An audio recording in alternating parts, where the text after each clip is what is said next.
I think you always come from the perspective that parents really want the best for their child, and what I believe is what's happened over the years is they don't know what that really is anymore.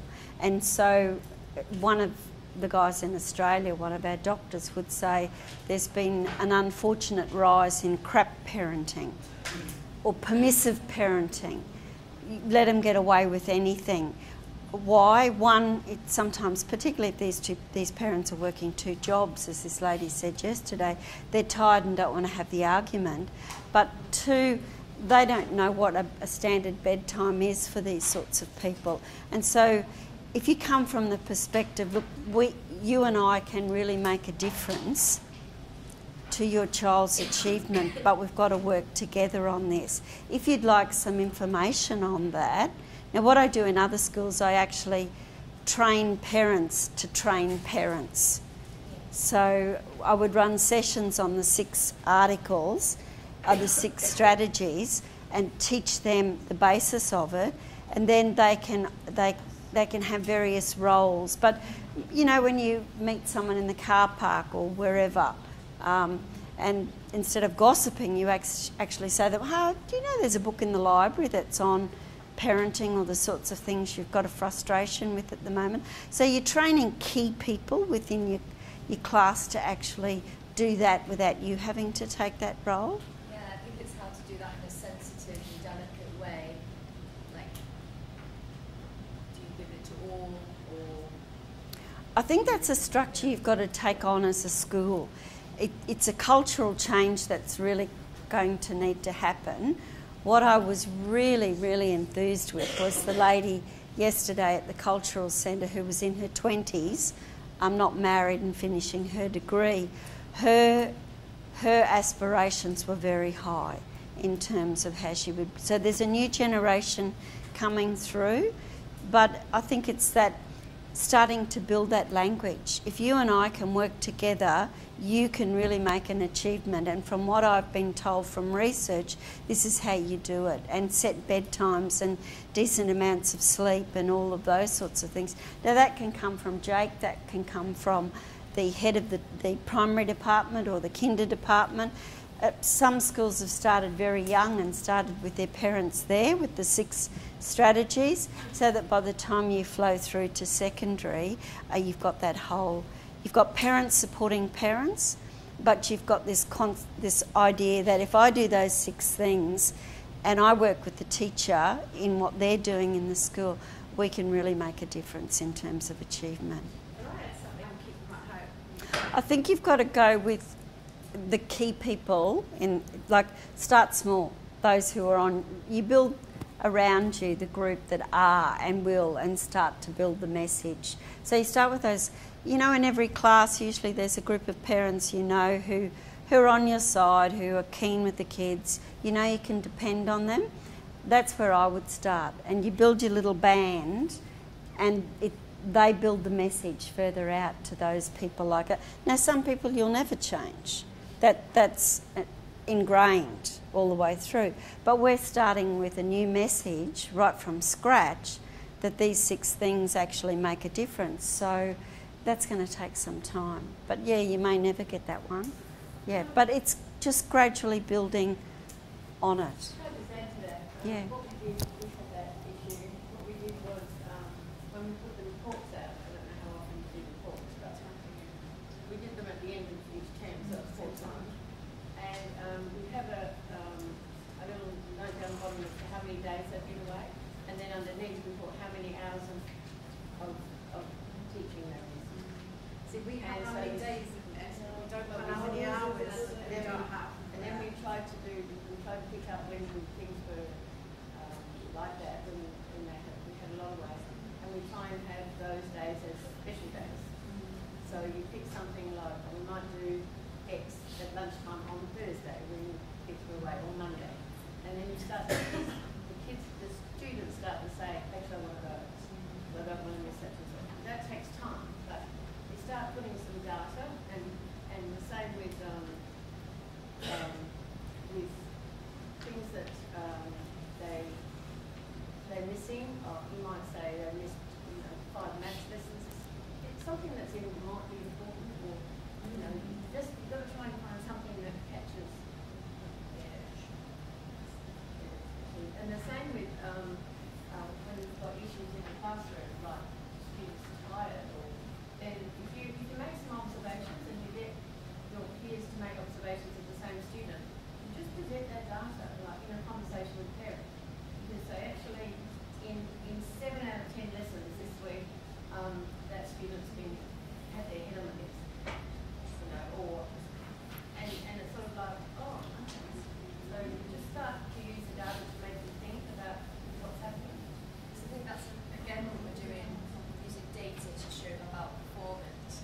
You know, and when we get asked, well, why hasn't this child improved from that level to that level? It's like because their their attendance has been so poor. Yeah. How can I help that student when they're not here? You know, and that's not reflected in the attendance or brought into consideration when we make our tables and graphs. It's just we put in the cohort when we've got those 3 or 4 students in your class that, you know, 50% of the time turning up.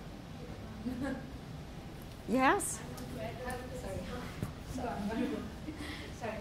How do you deal with parents who never come for any parents meetings in spite of several reminders? Do you know why?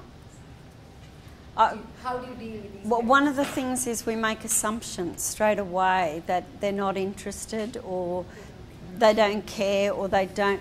I said, do you know why they don't come? Has anyone made contact with them and asked them? I mean, it's always the admins. Admin From and the office people contact us. Yeah, even we remind them emails. But then even no, we need a conversation with them. We need to know why. We need to understand why they're not turning up.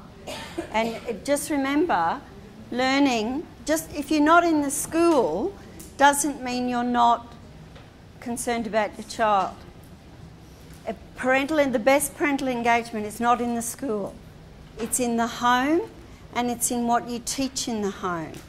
Now, we assume that coming to school to see me is far more important than being at home with a cultural activity that mum and dad might be teaching a religious activity or whatever. We make assumptions. Yes, there are going to be parents that, just don't care.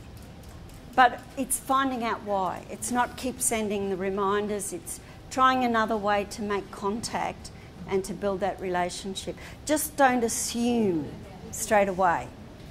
Yes, they're missing, but that doesn't mean they're not doing all of those 6 strategies in their home with their child and making a huge difference. Okay? There's one thing you've got here is where every year they have to sign up for re-enrollment. Now, we don't have that. They don't have to front back at all. So how can you use the current structures you've got in your school to turn it, if you're looking through that lens of those 6 strategies, how can you turn that come back to sign into the school into a far more positive experience about building a relationship? Or how can you turn your parent-teacher interviews completely different? Don't assume that a parent-teacher interview has to be that they've got to come in front. Remember, schools are scary places, particularly if the parents are literate. Do you do portfolios at all? We have student-led conferences. But this year, actually, for FYP, we had a very good response for student-led conferences. Yes. Because we had tied it with something, right? If they don't come for that, they will not go on a field trip. There is some field trip to that. So students make sure that their parents came to attend the student-led conference. That's great. So we're thinking of ways how to get them on board or get to come. But that was a real success. The student-led conference, and we got a lot of positive feedback from them. Just remember, being in the school is not a criteria for parental engagement. Yeah. Okay? Yeah, just Yes. Other ways of getting that message out at home, as long as they're doing those 6 strategies in the home, research says is far more effective. Who ultimately is in charge of communicating with the in the school. Who is in charge of communicating this part? The teacher. Individual teacher should communicate, yes. It's the teacher's job to reach out. Exactly. It is. It's a teacher's job. It's part of your job to actually reach out to the parent and build a relationship with them. For the whole goal of this, we can have outstanding teachers and outstanding schools, but basically at the end of it, it's for the kid. And it's for them to be actually, to go into society and really contribute and make a difference for them. So it's about the two of you really working together to make sure that occurs. Parents make assumptions, teachers make assumptions. Build a relationship first and a conversation. Like you say, obviously some parents are really busy and can't always attend. And we've got the portal in place at the moment, and we say, like, we put a newsletter, what's happening this week, what's happening next week. Got WhatsApp. Yeah. Don't have to be online. Put it offline. Let them know. Yeah, that they can access it. And we were thinking of ways, like we've had that, but parents are not accessing it. How can we make it more attractive? What can we make them go, I want to? Let's go back to what is the best form of communication for your parents. If you've got a class of 30 kids, ask them, because it's not always going to be the portal for some. The other thing is, one of the biggest things is to make, do you have events where you the kids show off at concerts and things like that? Anytime a parent they will come for their kid. They will not come for you, right? They will come and see their kid do something. What can you do at that occasion? Don't make any more occasions in the teaching calendar, please. But what you currently do, and when they come and they sit and they watch, and then they go home, they were just an audience. That was not two-way communication. But what could you do? Oh, I don't know. I'm being creative. But they come, they get in here, you've got them here. That's when you make the most of them. I have a question for the morning session. Still is valid. How do you prove to parents that their children are actually within the process, not waiting for tests, for exams? How do you communicate that? Because one of the reasons that they will play around with you, the communication game, is if they receive a feedback that they understand. And I'm not sure. How do you, what Jake is talking about Yeah. data. Yeah, working that's with right, that, yeah. fine. But from that data, some of it is only professionally interpreted. Yes. Except that if the reading levels, for example, the PM benchmarks, they are very visible for every student. Perfect. So they I can could talk compare about, me yeah, to benchmark. yeah, and Yes. the students School, know which level then they're at. this child to benchmark. However, if I show that this child to benchmark started at Yeah. X%, and after 2 months it was X plus something percent, then they can see. Yes. That's what I was saying. Data Yeah. for the professionals is one thing, and for parents is a totally different game. And if you want parents to react, you need to talk their language. Good point, that you do have to interpret the data into another format that parents can actually understand, that there's been an improvement from there to there, and this is why. Yeah. I think diagrams, but I also don't think parents are stupid, and I think a diagram like the one that Marie put up before is very clear when they can see, well, you know, a line, a red line and a blue line, and now they're at the red line. You know, those sorts of things, grammatical. I don't think you have to dumb it down, but I do think, yeah, I agree that it has to be something. Talk their language. Yes, talk their language. Tell me when to finish. Any other comments? Can you give us some tips or any strategy how to handle these bubble wrap kids and helicopter kids? Because we are in KG and the parents, they keep standing at the gate or in the class. They don't leave the class. So how to take them out of class? One hour lesson. Can you give us some tips?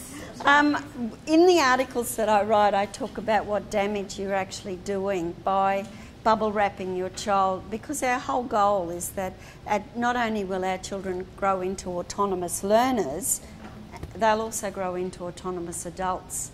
So it's hard though. It's mum's little baby at your stage, isn't it? And they got to hand it over.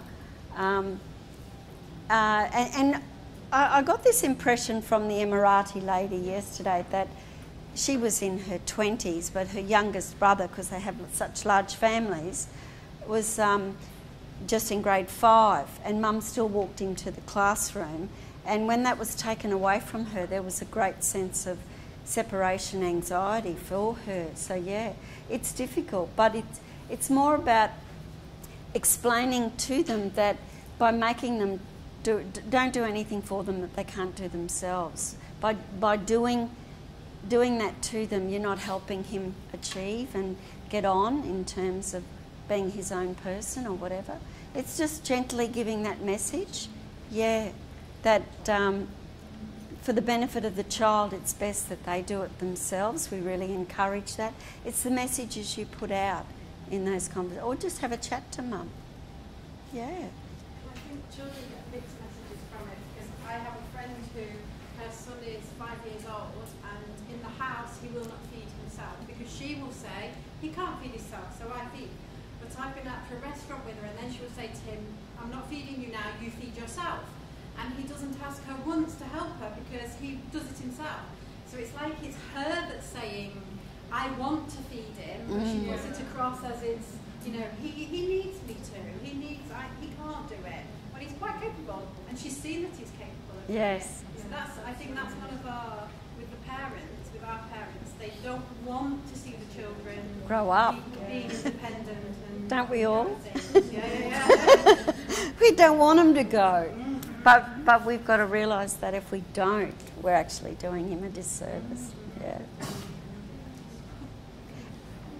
Anyone else, or are we going to have an early mark?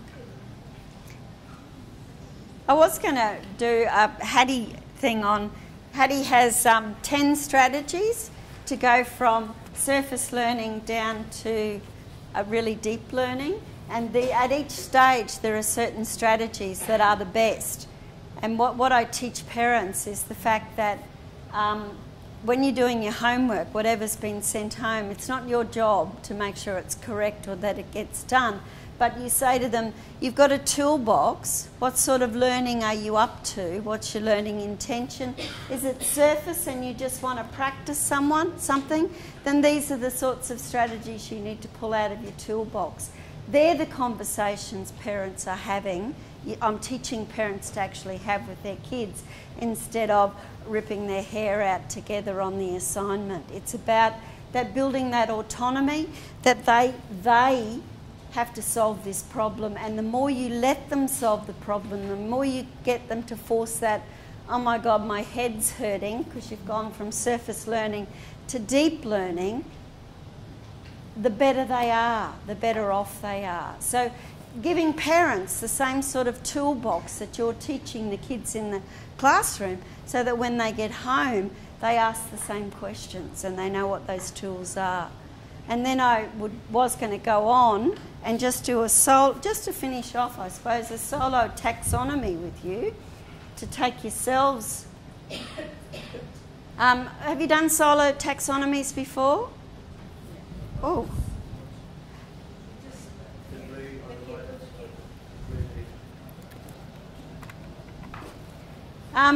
This is Hattie's again, and he explains it in Goldilocks. So if you're going to go from surface learning down to deep learning, he talks about surface learning is just one idea. So Goldilocks, whose house did Goldilocks go into? Then many ideas. What 3 aspects about the way the bears live tell us the story is not a real life situation? See how we're going down? Level 3, Goldilocks eats the bear's food, breaks his chair, sleeps in his bed. What does that tell us about the kind of person? So we're getting deeper, making you think more, my brain's hurting. And then the next one, level 4, why do nursery tales allow wild animals to act in human fashion?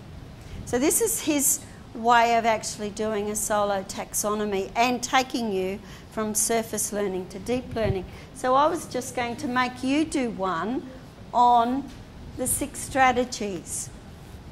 Choose an area you're currently teaching. How does that relate to the mission and the vision of the school? How do you involve parents in that? Of the 6 strategies, which one could you extend to the parents of your children? And how could you extend this to parents, making sure it's two-way communication that pays homage to their knowledge and cultural background? Have a little chat. Just choose something you're currently doing. How could you see it through the eyes of the 6 strategies? What message do you want to get out? And how can you make sure it was two-way?